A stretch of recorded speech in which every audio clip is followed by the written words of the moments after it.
इग्नू के जो जनवरी 2026 सेशन के स्टूडेंट हैं जिनको अब अपने असाइनमेंट सितंबर अक्टूबर में जमा करने हैं, अगर आप एनुअल बेस्ड प्रोग्राम के हो तो आपको इग्नू के असाइनमेंट कैसे बनाने हैं, क्या गाइडलाइंस होती हैं इग्नू के असाइनमेंट की, आइए विस्तार से इस वीडियो में डिस्कस करते हैं। इसके अलावा दोस्तों, असाइनमेंट के क्वेश्चन पेपर डाउनलोड कैसे करने हैं उसके रिगार्डिंग ऑलरेडी हमारी वीडियो बनी हुई है। प्लीज़ डिस्क्रिप्शन बॉक्स में वीडियो है, जाकर देखिए। और अब हम समझते हैं कि असाइनमेंट इग्नू के अंदर कैसे बनाए जाते हैं। सबसे पहले 3 इम्पोर्टेंट पेजेस जो हर सब्जेक्ट के असाइनमेंट में लगते हैं, आइए इन्हें समझते हैं। सबसे पहला पेज होता है इग्नू के असाइनमेंट का फ्रंट पेज, जिसको कहा जाता है। इस फ्रंट पेज पर आप लोगों का आपका नाम आता है, आपका इनरोलमेंट नंबर आता है, आपका जिस सब्जेक्ट का असाइनमेंट बना रहे हो उसका कोड आता है, उसका नाम आता है सब्जेक्ट का, आपका प्रोग्राम क्या है, यानी कि मान लीजिए प्रोग्राम BA है और उसके अंदर सब्जेक्ट कौन सा है, वो सब चीज़ें अलग अलग होती हैं। इसके अलावा आपकी ईमेल आईडी भी अगर उसमें है तो वो आ सकती है। ये जो फॉर्मेट आप देख रहे हो जनरली यही फॉर्मेट होता है आपके फ्रंट पेज का। अगर फॉर्मेट थोड़ा सा अलग है तो कोशिश कीजिएगा ये सारी डिटेल्स एटलीस्ट होनी चाहिए और इग्नू की ब्रांडिंग उसमें ज़रूर होनी चाहिए फ्रंट पेज के अंदर, ठीक है। इसे आप प्रिंट आउट निकलवा के अपनी खुद की हैंड राइटिंग में भरोगे।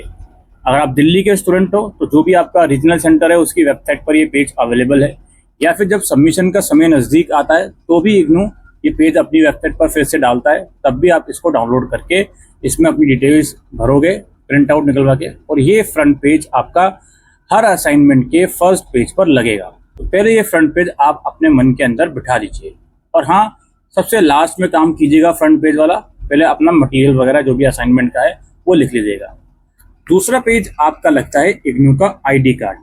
आप उसका ब्लैक एंड व्हाइट प्रिंट निकलवाओ, कलर्ड प्रिंट निकलवाओ, it's only up to you. ID card दूसरे पेज पे लगता है। और तीसरे पेज पे लगता है आपके असाइनमेंट का क्वेश्चन पेपर। जिस भी सब्जेक्ट का आप असाइनमेंट बना रहे हो, जाहिर सी बात है उसका क्वेश्चन पेपर होगा, उसका स्क्रीनशॉट अगर आप ऑनलाइन जमा कर रहे हो तो स्क्रीनशॉट क्रॉप करके, अगर आप ऑफलाइन जमा कर रहे हो तो प्रिंट आउट उसका असाइनमेंट में लगता है। अभी ऑनलाइन ऑफलाइन की भी मैं डिटेल में बात करूंगा। तो ये 3 पेजेस तो आप पहले अपने माइंड में बिठा लीजिए। फिर जो 4th पेज होता है उससे आप अपना असाइनमेंट बनाना स्टार्ट करते हो। आप अगर चाहो तो असाइनमेंट में क्वेश्चंस ना लिखो, केवल आंसर नंबर डाल के, सीरियल नंबर डाल के आंसर्स लिखना स्टार्ट कर दो, या अगर चाहो तो क्वेश्चन भी लिख सकते हो, कोई प्रॉब्लम नहीं है।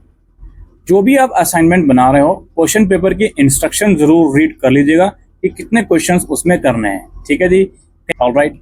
तो अब 4थे पेज से आप अपना आंसर्स लिखना स्टार्ट करोगे। जैसे मान लीजिए आपने पहला आंसर लिखना शुरू करा और वो लेट सपोज 5 पेजेस में आया।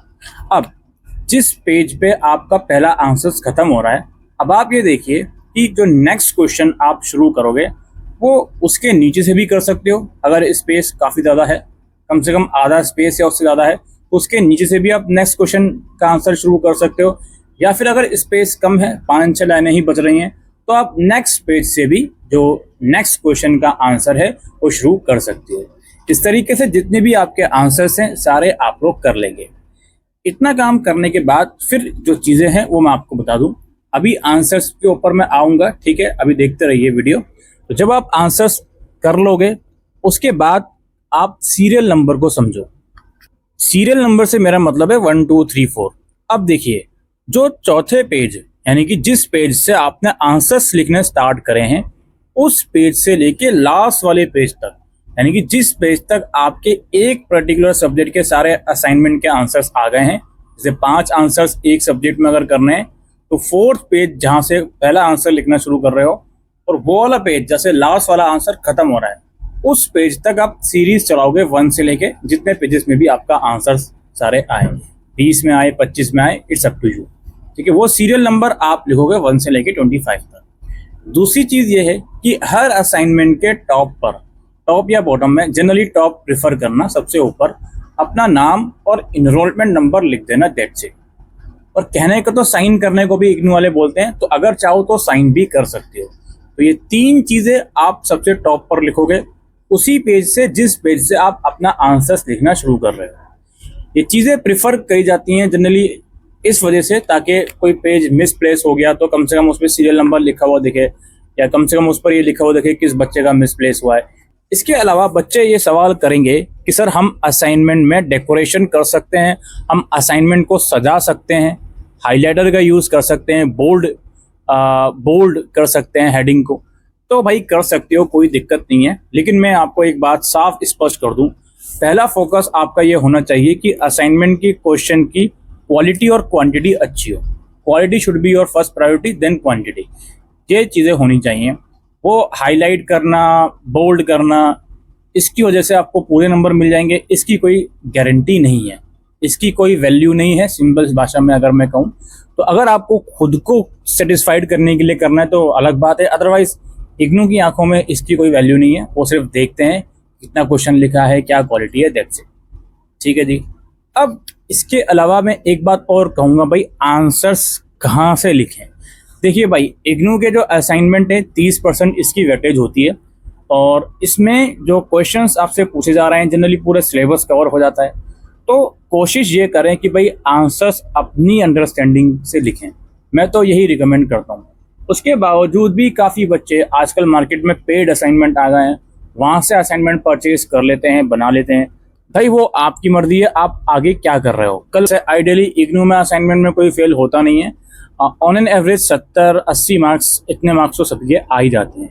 ठीक है, ये सारा माजरा है इग्नू के असाइनमेंट बनाने का।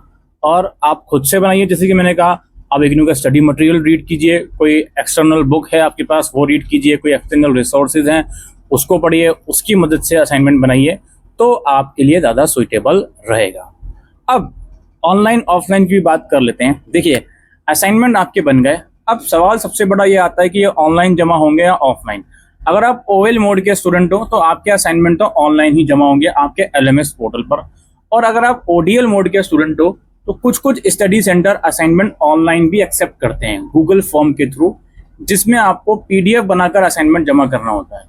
तो जो ऑनलाइन सबमिशन का अगर होता है तो याद रखिएगा, एक सब्जेक्ट की एक पीडीएफ बनेगी। दूसरी बात ये याद रखिएगा कि अगर ऑनलाइन जमा करना है तो भाई जो फ्रंट पेज सबसे पहला वाला पेज है उसको तो प्रिंट आउट निकाल के खुद ही फिलअप करना होगा, लेकिन आप आईडी कार्ड और क्वेश्चन पेपर का प्रॉपर क्रॉप करके स्क्रीनशॉट भी अटैच कर सकते हो। उसका प्रिंट आउट निकलवा के कुछ फायदा नहीं है अगर ऑनलाइन ही पीडीएफ फॉर्मेट में जमा करना है। ठीक है जी। और अगर ऑफलाइन मोड में करना है तब तो जाहिर सी बात है, प्रिंट आउट निकलवाने होगा, आपको अटैच करने होंगे, और एक पेपर फाइल आती है जो मैं परचेज लिंक में लगा दूंगा, उस फाइल में अटैच करके आपको असाइनमेंट जमा करना है। सिंपल सी बात है। अब ये पता कैसे चलेगा ओडीएल वालों को कि हमारे ऑनलाइन जमा होंगे या ऑफलाइन? ये जिस समय सबमिशन का समय नज़दीक आएगा, सितंबर में जमा होंगे ये, तो उस समय जो आपका रीजनल सेंटर है वो गाइडलाइंस पब्लिश करता है, उसमें सारी चीज़ें क्लियर होती हैं कि वो ऑनलाइन जमा कर रहे हैं या ऑफलाइन।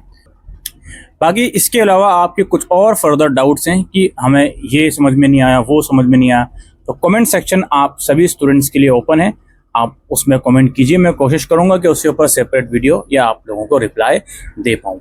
अगर आपको ये वीडियो पसंद आई हो तो प्लीज़ आपसे रिक्वेस्ट है, इस वीडियो को शेयर करें और हमारे चैनल को सब्सक्राइब करें। शुक्रिया।